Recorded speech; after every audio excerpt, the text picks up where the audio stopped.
आज मैं आप सब लोगों के बीच में अपने जीवन के विषय में कुछ चर्चा करना चाहता हूँ कि जीवन बनता कैसे है और जीवन बिगड़ता कैसे है।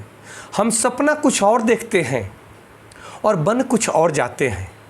किसी और अचीवमेंट के लिए, किसी और लक्ष्य के लिए हम काम करते हैं, परंतु हमें कोई और मंजिल मिल जाती है। तो आज आपके बीच में मैं अपने मन की बातें रखना चाहता हूँ। इससे शायद आपको भी प्रेरणा मिले। ये हमारे मन की बात नहीं है, हमारे जीवन की बात नहीं है, ये आप करोड़ों लोगों की जीवन की बात है। सबसे पहले मैं अपने माता पिता को कोटि कोटि प्रणाम करते हुए, अपने परिवार के श्रेष्ठ जनों को कोटि कोटि प्रणाम करते हुए, समाज के सभी लोगों को कोटि कोटि प्रणाम करते हुए मैं इस चर्चा को आगे बढ़ाना चाहता हूँ। क्योंकि बड़ों के सानिध्य के बिना, बड़ों के आशीर्वाद के बिना, बड़ों के संरक्षण के बिना जीवन का विकास नहीं हो पाता है।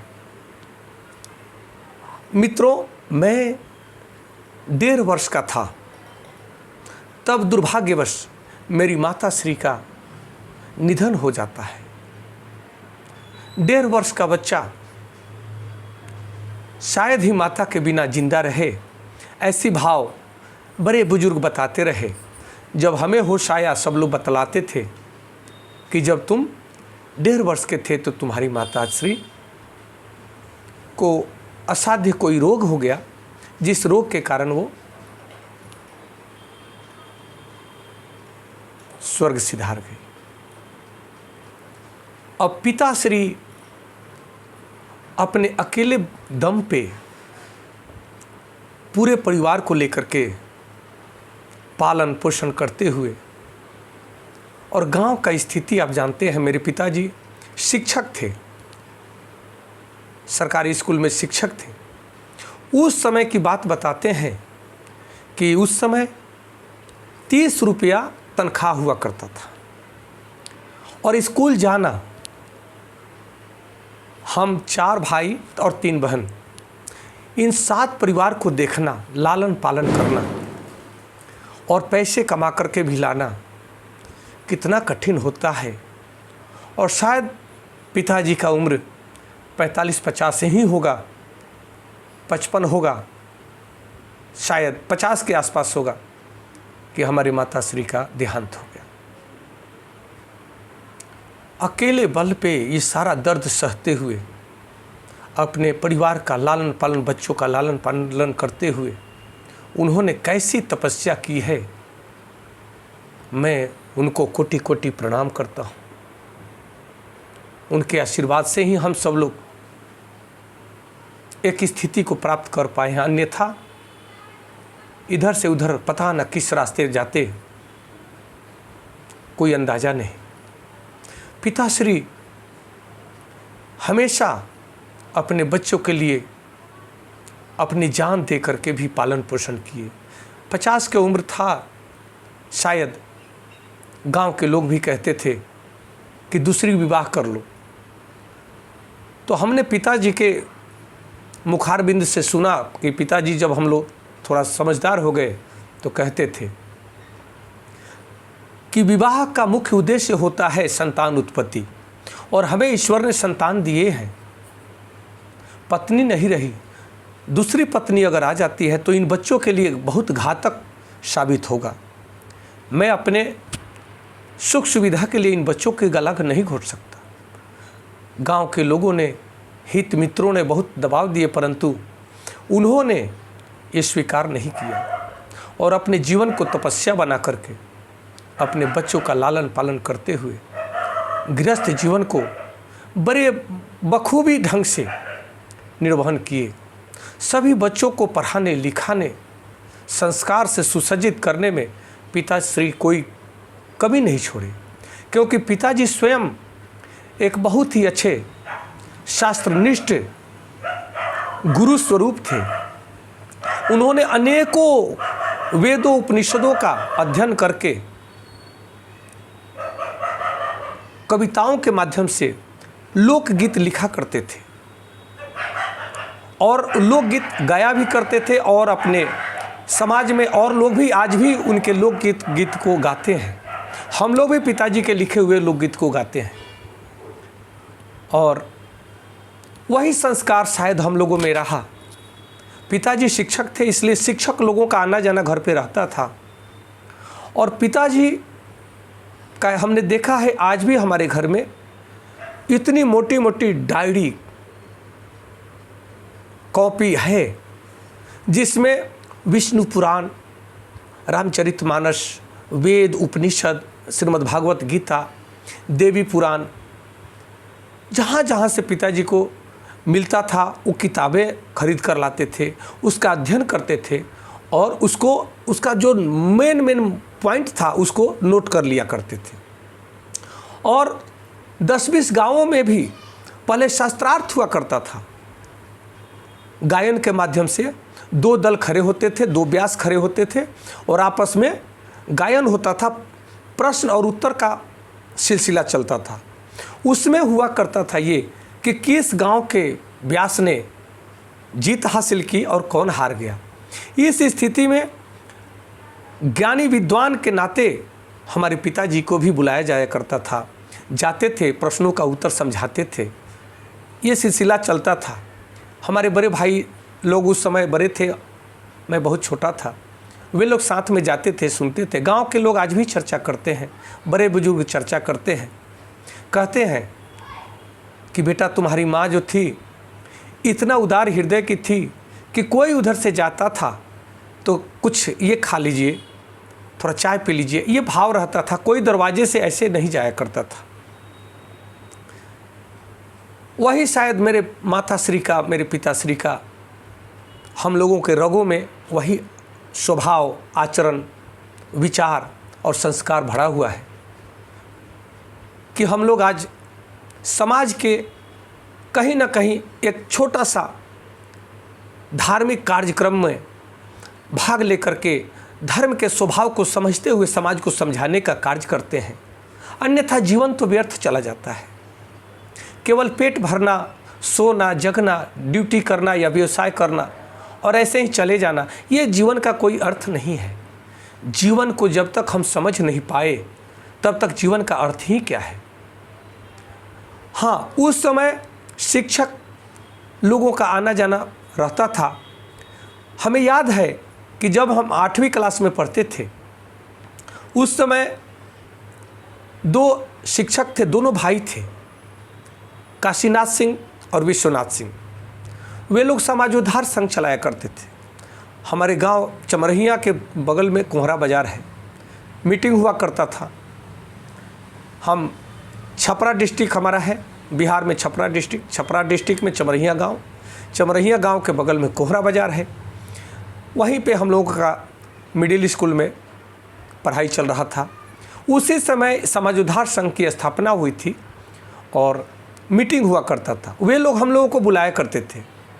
अब पिताजी के नाते हम लोगों को जानते थे, हमें बुलाते थे, सभी नौजवानों को बुलाते थे। हम लोग का इंटरेस्ट बढ़ने लगा, हम जाते थे, समाज में बैठते थे, कुछ सुनते थे, कुछ कहने के मन में उद्गार आता था तो उस बातों को कहने के लिए हम लोग चाहते थे और कहते थे। ये सिलसिला चलता रहा। एक समाजोद्धार संघ का नूतन पथ पत्रिका निकलता था, उसमें हम देखते थे कई लड़कों के कविता वगैरह आता था। तो मेरे मन में भी श्रद्धा हुआ, मैं क्यों ना कविता लिखूं, मेरा भी नाम छपेगा। ये मन में भावनाएं आने लगी। सामाजिकता वहीं से शुरू हो जाती है। अब मेरे अंदर एक काव्य भावना वहीं से जागृत होती है। पिताजी का डीएनए होने के नाते पिताजी राइटर थे, लेखक थे, काव्य संग्रह करते थे, वो संस्कार मेरे अंदर था और वहाँ से और प्रोत्साहन मिल गया और हमने कविता लिखना शुरू किया। नूतन पथ पत्रिका में प्रथम पृष्ठ पर एक अच्छा कविता था जो छपा।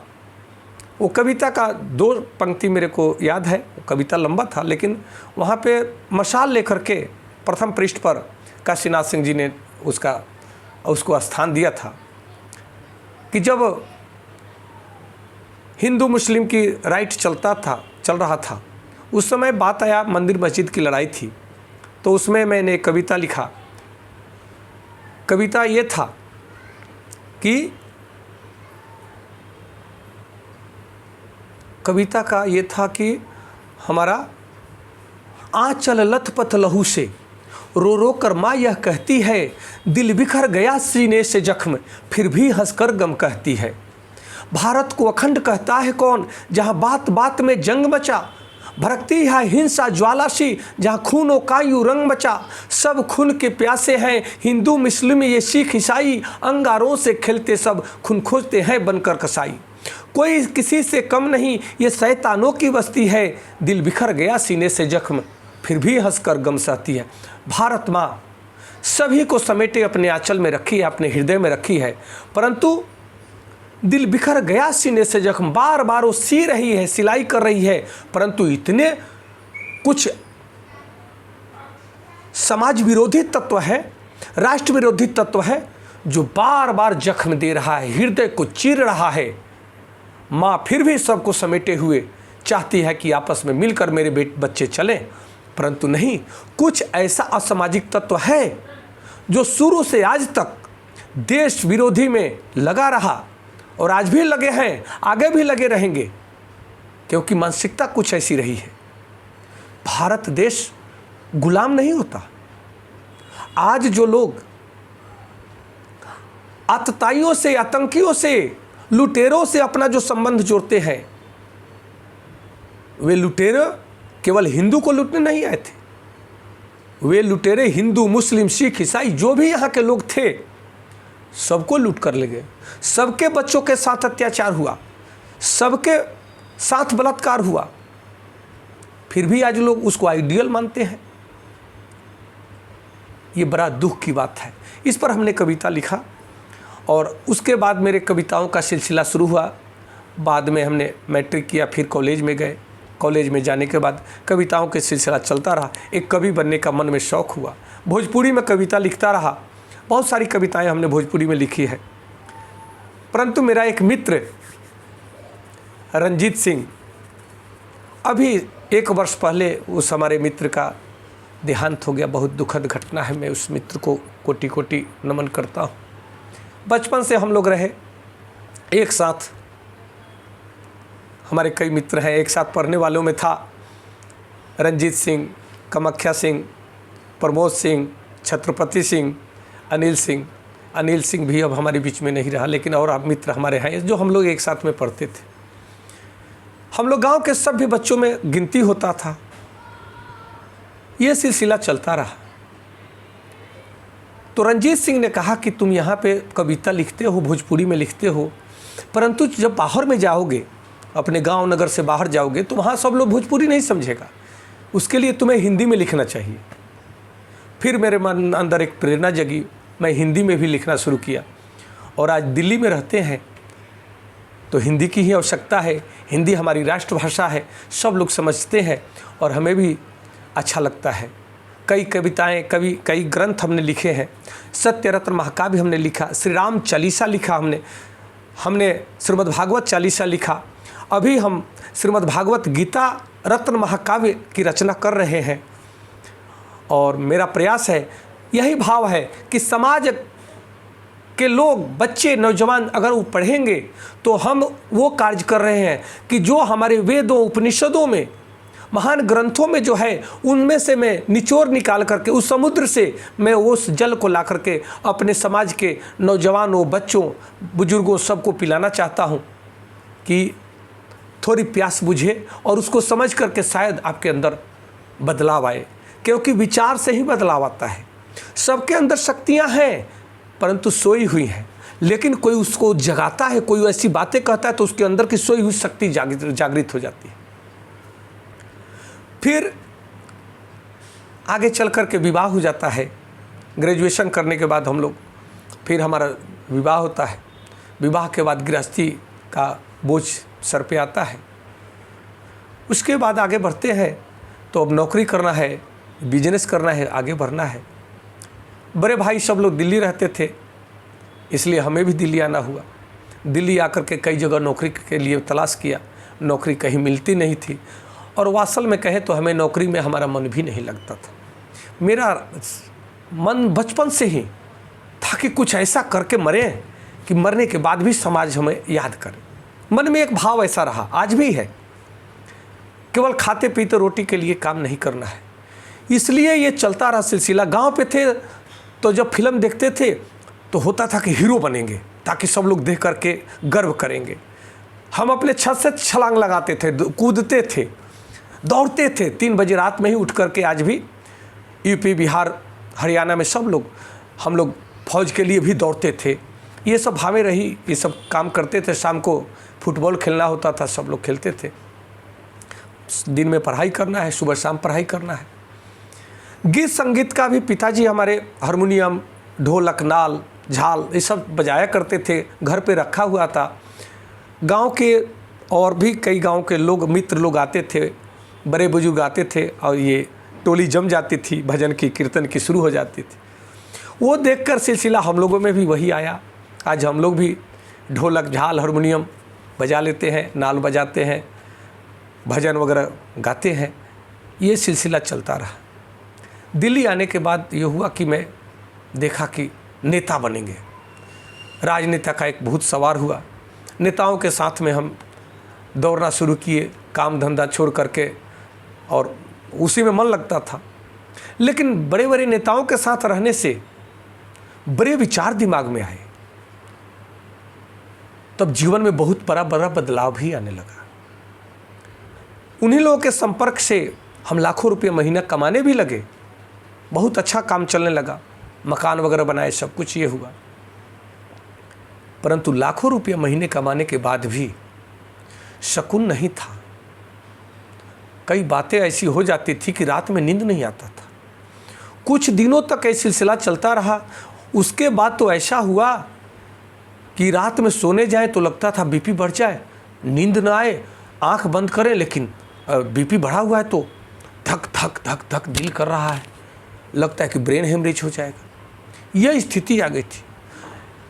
बीपी न पवाने जाते थे तो 200 तक चल बीपी है। अब वो आगे चल करके जब बीपी नापने के मन में सोचते थे तभी बीपी बढ़ जाता था। ये मैं आपसे इसलिए कर रहा हूँ कि मेरे अंदर ही नहीं होता, इस सबके अंदर होता है। तो कई बार डर से नहीं नपवाने जाते थे। तो ये सिलसिला चलता रहा। कई लोगों के पास गया और देखा कि कई लोगों से सलाह लेता था। कोई डॉक्टर कहे लिपिड प्रोफाइल कराओ, कोई कहे ईसीजी कराओ, कुछ कराओ, ये करो, कई प्रकार के। मन डरा रहता था।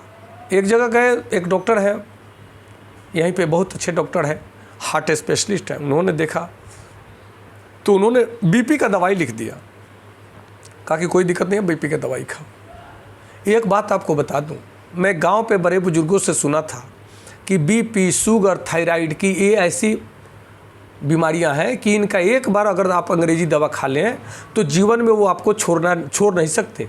छोड़ेंगे तो आपका बॉडी अनबैलेंस हो जाएगा, क्योंकि उस दवाइयों से आपका बॉडी को वो ऑब्जर्व कर लेते हैं। वो दवाइयाँ आपको समझिए कि अपने कैद में कर लेते हैं। दवाइयों के बिना आप चल नहीं सकते।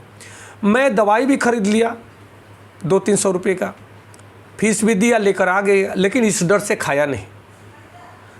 बेचैनी था। सुबह से ही मैं घूमने निकलता था तो लगता था कि जैसे कुत्ते के पूंछ पर पेट्रोल डाला जाता है, वो भागता रहता है, वैसे मेरे को कोई कहे आइए बैठिए 2 मिनट, मैं बेचैन था, भागता रहता था। उसके पहले एक और बात बता दूं कि मैं 3-4 वर्ष पहले से अपने रिश्तेदार, संगे संबंधियों के साथ में योगा करने जाता था। पार्क में हर जगह योगासन लगता है, योग शिविर लगता है हर जगह, तो हम लोग जाया करते थे पार्क में। परंतु योग में मेरा कोई इंटरेस्ट नहीं था, क्योंकि हमें तो नेता बनना था, पैसे भी बहुत कमाने थे, हमें तो पैसा कमाने के लिए दिल्ली में आया था। परंतु देखा कि करोड़ों रुपया रहते हुए अगर बीपी, शुगर, थायराइड जैसी असाध्य बीमारियां आपको घेर लेती हैं तो वो पैसे आपको सुख नहीं देते। वो साधन, संसाधन, कार, बंगला आपको सुख नहीं देते। उसी समय हमारे एक मित्र ने कहा कि एक बहुत अच्छा योग का शिविर लगा है और आप चलें, उसमें योग किया जाए। तो श्री श्री रविशंकर जी का शिष्य है श्री श्री सुदर्शन जी। श्री श्री सुदर्शन जी के सुपुत्र है महर्षि सौरभ जी। वो क्लास करा रहे थे। उस क्लास को करने के लिए हम लोग गए, फार्म भरे।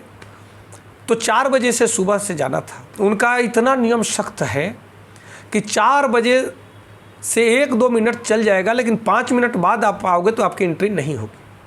और एक दिन अगर नहीं आए, 7 दिन का शिविर था, एक दिन नहीं आए तो अगले दिन आने की आवश्यकता नहीं है, क्योंकि एक दिन जब छूट जाएगा तो अगले दिन आप समझ नहीं पाएंगे। मैं बहुत वर्षों से योग वगैरह में जाता था, करता था, लेकिन कई बार उस आसन में कराते, शिविर में कहते थे लोग कि त्रिभुवन जी आप कराएंगे। मैं कहता नहीं सर, हमें नहीं आता, मैं तो करने आता हूँ अपने, कोई इंटरेस्ट नहीं था। परंतु जब कहते हैं ना कि जीवन में कोई घटनाएं आती है तब जीवन मोड़ लेता है। जीवन में जब विपत्ति आती है, परेशानियाँ आती है, तो जीवन करवट लेता है, अपना अलग रास्ता तलाशता है। मैं बीपी इतना बढ़ जाता था कि मेरे 3 बेटियां, 2 बेटे, बेटियों का शादी नहीं हुआ था, बच्चे पढ़ रहे थे। मैं एक दिन बहुत असमंजस में पड़ा, अधीर होकर के समझो कि एकांत में रोने लगा, क्योंकि नाक से ब्लीडिंग आ गया था। मेरे को लगा कि अगर मेरे को कुछ हो गया तो मेरे बच्चों का लालन पालन, शादी ब्याह कैसे होगा। मैंने कहा कि हे ईश्वर, अगर करोड़ों रुपया देते हो मत देना, मेरा स्वास्थ्य मुझे लौटा दो, जो गलती हुई मेरा स्वास्थ्य लौटा दो, आज के बाद वो गलती नहीं करूँगा। शायद मांगा, ईश्वर ने सुना कि वह योग शिविर लगा। उस योग शिविर में हम लोग गए तो मैं आपको बता दूं कि पहले दिन तो लगभग 240 लोग थे,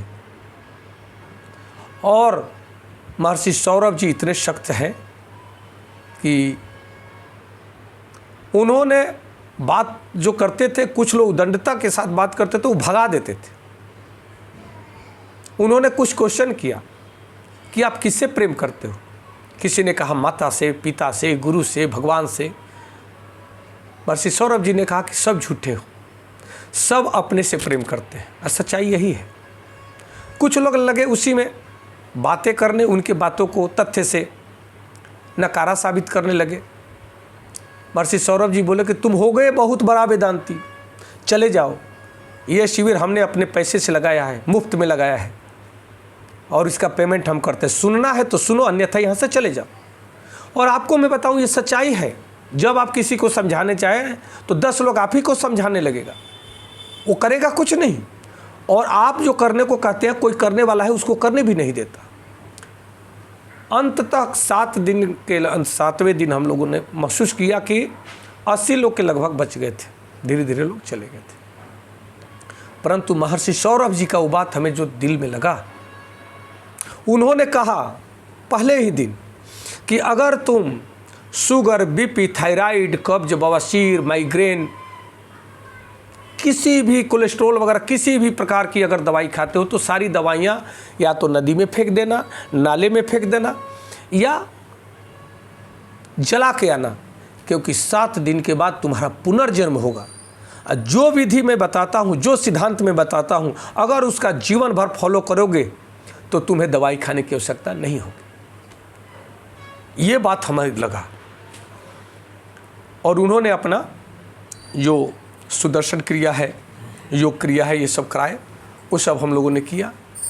उसके बाद एक दिन महर्षि सौरभ जी बोले, इस आसन पर वही बैठेगा जो मैं बता रहा हूँ, उस क्रिया को, उस योग को, प्राणायाम को कम से कम 90 दिन जो करे, और एक दिन एब्सेंट हो जाए तो फिर 90 दिन करे। मैं आपको बताऊं कि मैं भी बहुत अच्छा छात्र रहा है, सीखने वाला रहा हूं। मैंने एक दिन एब्सेंट नहीं किया, और आज 16 वर्ष हो गए। 16 वर्ष से एक दिन एब्सेंट नहीं किया, और वो कार्य करने लगा। अब मैं आपको बताता हूँ कि जब वो करवाए और हम लोग करें, 3 बजे रात में जग जाते थे, स्नान वगैरह करके, क्योंकि 4 बजे पहुंचना था। 3:45 में हम यहाँ से चल देते थे। कुछ दूरी पे गुरुद्वारा है, वहाँ पे ये क्लास लग रहा था। प्रतिदिन किया, लगा कि उत्सव है। दिन में जब वहाँ से आते थे लगता है कि कहीं तीर्थाटन से आए। और वास्तव में मैं आपको बताऊं, मेरा शुगर तो नहीं था, बीपी 200 तक जो चला जाता था, लगता था सर फट जाएगा, कान में आवाज़ आने लगती, बहुत आती थी, नींद नहीं आता, आंखें बंद करो कि शाम हो, सुबह हो, दिन हो, रात हो, कभी नहीं। पत्नी परेशान, रात में 3-4 बार लैट्रिन जाता था, क्या पता गैस बना रहता था। तो इन स्थिति को देख करके योग से ही सबको कंट्रोल किया। योग से जब कंट्रोल होने लगा, क्योंकि जब सुदर्शन क्रिया करते हैं तो वह शक्ति क्रिया बताते हैं, शक्ति क्रिया है, वो शक्ति क्रिया इतने शक्तिशाली है कि कपाल भाती को इतना तीव्रता से करना है कि सारे अंग अंग जो है मांसपेशियां फड़कने लगती हैं। और वो मैं आज भी करता हूँ, पहले एक दिन एब्सेंट नहीं किया। और आज आपके सामने स्वस्थ, निरोग और आनंदमय जीवन जीता हूँ, ऊर्जा का जीवन जीता हूँ। और मैं अब मुझे जो मिला, मैंने चाहा कि मैं समाज को क्यों न दूं, क्योंकि ईश्वर का ये सृष्टि का सिद्धांत है, जो पाया है समाज को देना चाहिए। अगर जो अपने तक रख लिया वह उस ज्ञान को, शक्ति को, सिद्धांत को सरा देता है और वह सिद्धांत और शक्ति उसी को खाने लगती है। मैं स्वयं शिविर लगाने लगा और मैं अपने मित्रों के साथ में कभी 5 आदमी 10 आदमी मिल करके किसी के पार्किंग में, किसी के छत पे हमने शिविर लगाना शुरू किया। फिर हमने शुरू किया तो आज हमारे पास भी 200-400 लोग आते हैं। अब हमें बैंक्वेट हॉल फ्री में मिल जाया करता था, क्योंकि हम फ्री में कराते हैं। आज भी सब लोग बैंक्वेट हॉल वाले हमें दे देते हैं फ्री में, और हम बुला करके सबको बताते हैं। और आज तो इतना गहराई से योग को समझने लगे हैं, प्राणायाम के सिद्धांत को और शक्ति को समझने लगे हैं कि अब हम लोग तो ट्रीटमेंट करते हैं। योग इज पावर और योग इज ट्रीटमेंट। दवाइयों की आवश्यकता नहीं है। मैंने अपना मेडिक्लेम नहीं कराया, क्योंकि मेरे को पूर्ण विश्वास है मरूंगा तो ईश्वर की इच्छा से, और कार्य करता हूं ईश्वर की इच्छा से। ईश्वर किधर से किधर, कहाँ जाना था कहाँ लेकर आके आ गए, योगी बना दिए। कविताओं में हमने हर जगह गया कविताओं की प्रस्तुति के लिए। हिंदी एकेडमी गया, भोजपुरी मैथिली एकेडमी गया, ऑल इंडिया रेडियो गया, दूरदर्शन पे गया, हर जगह गया। मित्रों मैं बताऊँ, हर जगह करप्शन है। हर जगह उसी व्यक्ति को लोग प्रस्तुत करते हैं। 90% लोग करप्ट हैं। हर अधिकारी वहाँ पे करप्ट मिला। आपको बताएं, भोजपुरी मैथिली एकेडमी में के प्रोग्राम में गया, देखा ऐसे ऐसे को मंच पे लाते हैं जिसको माइक पकड़ने नहीं आता, और भोजपुरी और मैथिली के कवि बना करके रखती है।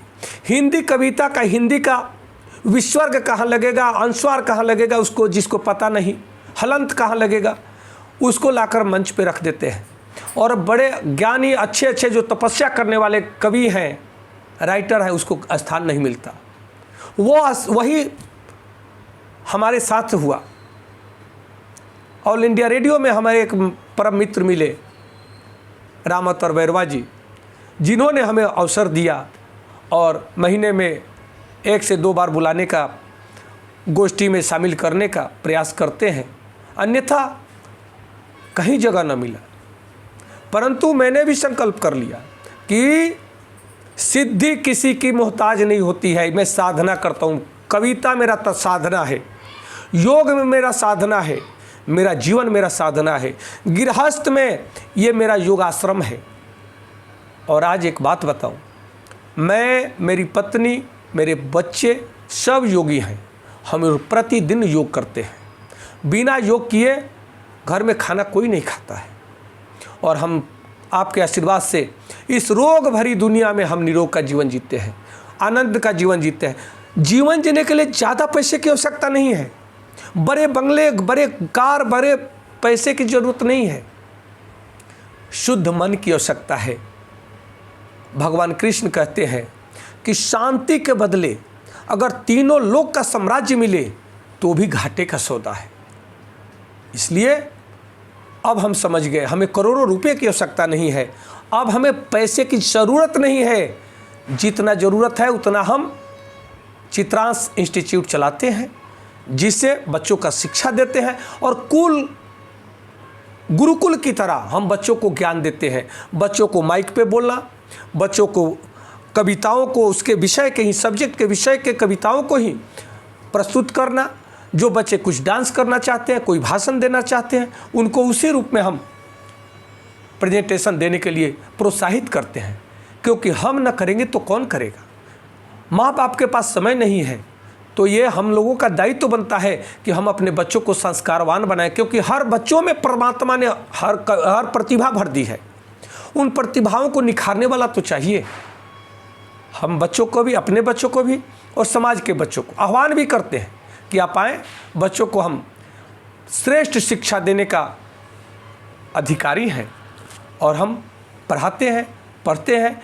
ऐसे अपना जीवन बहुत आनंदमय चल रहा है, क्योंकि बहुत कमा करके भी रफ्तार में ज़्यादा चलेंगे, एक्सीडेंट का डर बना रहेगा। आराम आराम से चलिए, ईश्वर ने जीवन है, इतना जल्दी भी जीवन समाप्त नहीं होना है, और जब समाप्त भी हो जाना है तो सुकून में जाओ ना, बेचैन होकर के। लोग क्या करते हैं, 1 दुकान 2 दुकान 10 दुकान और फिर श्मशान, 1 मकान 2 मकान 4 मकान 10 मकान फिर श्मशान। आपने सुख भोगा कितना? रहना तो एक कमरे में है, एक बेड पे है, खाना तो वही है, फिर क्यों परेशानी? आज मैंने महसूस किया कि वास्तविकता बात यह है कि व्यक्ति अगर योगी बन जाए तो निश्चित रूप से ये दुनिया भ्रष्टाचार से मुक्त हो जाएगी, क्योंकि महर्षि पतंजलि ने अष्टांग योग के माध्यम से बताया है, यम नियम आसन प्राणायाम प्रत्याहार धारणा ध्यान समाधि। केवल यम में है, यम का पालन करेंगे तब आगे योग आसन में बैठने का आप अधिकारी बनते हैं। यम क्या है? सबसे पहले अपने मन को पवित्र करें, सत्य, सच्चाई पर सत्य बोले, सत्य करें, सत्य ही सोचें, सत्य, अहिंसा, शौच, संतोष और अपरिग्रह। संतोष बने, संतोषी बने। कहते हैं कि जब आवे संतोष धन सब धन धुरी समान, गोधन गज धन बाज धन और रतन धन खान, जब आवे संतोष धन सब धन धुरी समान। क्या करेंगे हम उतने पैसे का? क्यों परेशान हो रहे हैं? क्यों बेईमानी पे हम जा रहे हैं? एक बात ध्यान रखें, इस बात का अनुमान हमें भी है, एहसास भी हुआ है। दूसरों से बेईमानी अपने बच्चों के लिए करोगे, वही बच्चे आपका एक दिन बहुत बुरा हर्ष करेंगे, बुरा हश्र करेंगे। इसलिए बच्चों को पैसे की जरूरत नहीं है, बच्चों को संस्कार की जरूरत है। बच्चों को कार मत दो, बच्चों को संस्कार दो, तब देखो आपके बच्चे कितने संस्कारी होते हैं। उनका जीवन तो धन्य हो ही जाएगा, बुढ़ापे में आपका जीवन भी आनंदमय है। अन्यथा आप अगर करोड़ों रुपये कमा करके, अरबों रुपये कमा करके बच्चों को कार बंगला सब कुछ दे दो, अगर संस्कार नहीं दिए तो वे बच्चे आपके जीते जी आपके लंका को बेच डालेंगे, आपके लंका में आग लगा देंगे और उसको देख करके कुर्क करके तुम मर जाओगे। इसलिए जितना ईश्वर दे रहा है आनंदमय जीवन जियो। आपका ये जीवन नहीं है, ये ईश्वर का दिया हुआ जीवन है, ये प्रकृति का हम भी एक अंश है, एक अवयव है। समझने की आवश्यकता है। हम समझते हैं ये मेरा जीवन है, मैं जैसे जीऊँ कैसे जीऊँ। हर चीज़ का एक सिद्धांत है। हर चीज़ का जब सिद्धांत आप समझ जाओगे कि एक मोबाइल भी चलाना है तो उसका भी एक सिद्धांत है कि कैसे आप चलाएंगे, कितना चार्जिंग होगा, कितना उसमें क्या डाटा कैसे फिट करेंगे। लैपटॉप है, उसका भी अपना सिस्टम है। आप LED चलाते हैं, उसका भी अपना सिस्टम है। तो आप कैसे चलाते हैं, हर चीज़ का मैनुअल है, परंतु हमारी लाइफ का मैनुअल नहीं है, लेकिन हम उस पर ध्यान ही नहीं देते, क्योंकि हमारा जो मन है बहुत चंचल है। ये बहुत कुछ पाना चाहता है, जो देखता है, जो सुनता है, वही चाहता है और मिल जाए और मिल जाए। तब इस पर हमें अंकुश लगाना होगा, क्योंकि पहले ही महर्षि पतंजलि कहते हैं योगस् चित्त वृत्ति निरोधा, कि चित्त वृत्तियों का निरोध करना ही योग का पहला मकसद है, कि मन शांत हो, मन एक मार्ग पर हो, एक ईश्वर को माने, मन अपने लक्ष्य के लिए कार्य करे। जीवन में जो वास्तविक कर्म है उस कर्म को करना हमारा परम धर्म है, और कर्म ही पूजा है, सात्विक कर्म ही पूजा है। पैसा कमाने के लिए हम बेईमानी नहीं कर सकते, झूठ बोलने की आवश्यकता नहीं।